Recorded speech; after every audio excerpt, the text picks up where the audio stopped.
Hi. Today I thought to document about climate data sets and the sources. So you may be anyone right now who is having no idea about what to do with this analysis and everything, but then you don't need to be an environmental engineer or civil engineer to understand these terms. So these are very general. This is for the audience who want to know about what is climate data set and sources. So how are the different types of sources, where are we getting it, is just a basic information. So I'm just documenting for my purpose also, that in case I want to turn back and just refer something, I might refer my video as well. So yeah, so studying the climate data sets is very much important recently, because we need to address the climate change, environmental planning, and resource management. Now, here's why we have to understand it, because climate data helps the policymakers and the scientists, or you can say business makers, who are making decisions on mitigations and adaptation strategies. They also run to several kind of analysis, such as trend analysis, because it's very much important in order to predict the changes and prepare for the potential impacts that are going to come. That happens majorly on agriculture, water resources, and human health. Now, usually we can detect certain unusual patterns, and that can help us to identify early warning signs and sometimes extreme weather events in a long term climate shifts. So you may also think that there are certain tools like Python, Google Earth Engine. They are having a powerful capability of processing or analyzing these data sets. However, understanding this data in terms of Excel is very much important, because yes, Python are accurate, Google Earth Engine is accurate, but at a time we want it for a local basis, not completely to a regional basis. We want the data to be funded, or it has to be understood in a regional basis. So we need to have an understanding on Excel. So first of all, Excel is widely used because people can access it easily without having a coding knowledge, and it is basic analysis because it has sufficient tools for basic data.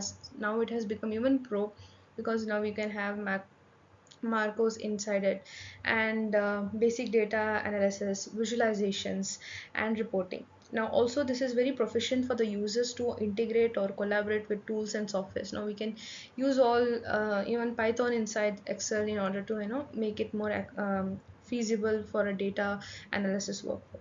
So understanding this climate data set is very much essential. It is helping you to understand and analyze, interpret, and communicate findings very effectively. So that's why it is very much important for the people who are actually going for an academic research to a practical environmental management. So this is just a small video which will help you to analyze that. So climate data are nothing but the collections of the data related to the Earth's climate. Now, as I said, it is very much important to understand the weather patterns, climate change, and the environmental trend. Now, there are many types of climate data, and most commonly rainfall data and temperature data, wind data, humidity data are being used, okay, everywhere. So temperature data are also two types. One, we are having a surface temperature, another one is atmospheric temperature. In surface temperature, we are using our weather stations and land and surface temperatures to extract those data. And then for atmospheric temperature, we are using balloons, satellites, aircraft sometimes for a different altitudes. So we are going to retrieve the temperature data. Similarly, rainfall and snowfall are the two precipitation data. Now this can be done by your rain gauges and satellites, radar systems, snow depths, ground stations, and remote sensing. Similarly, wind data also comes in two patterns.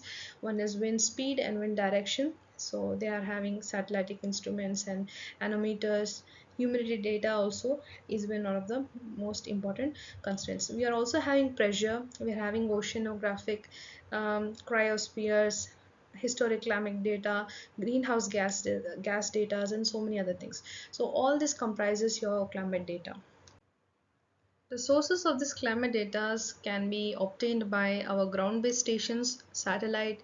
Sometimes we go with a reanalysis of our data sets, and then we go for climate models. So these scenarios are based on what type of research work you want to do, what type of analysis you want to run. So mostly we go with the ground-based data stations, and sometimes now currently we are all using satellite data. So sometimes we need to verify those data also, so we go with the ground-based station data also. So these are the different types of sources of climate data. Now, where to access this? Now, we can access this in Google Earth Engine, and we can even run a code in Python to just get those, retrieve those kind of datas. But mostly these datas are only there present in that Google Earth Engine and everything. So you just have, there are certain codes based on these data sets. You can just go through it, and you can able to retrieve it. One of us is NASA's Earth Observing System data. You have all wide range of informations based on satellite data, and then we are having NOAA, then we are having ECMWF, then climate data stores. So there are several free sources, open sources. You can retrieve your data and run into your works. So this is all about climate data and how are the sources and different types of data sets. This is enough for us to understand how to arrange them in the Excel and other things. So in the next video I'll probably show you how the things are there. Already there is one video, you can check onto that. I will be providing the link in the description, so you can just understand how to download the data over there. So yeah, thank you.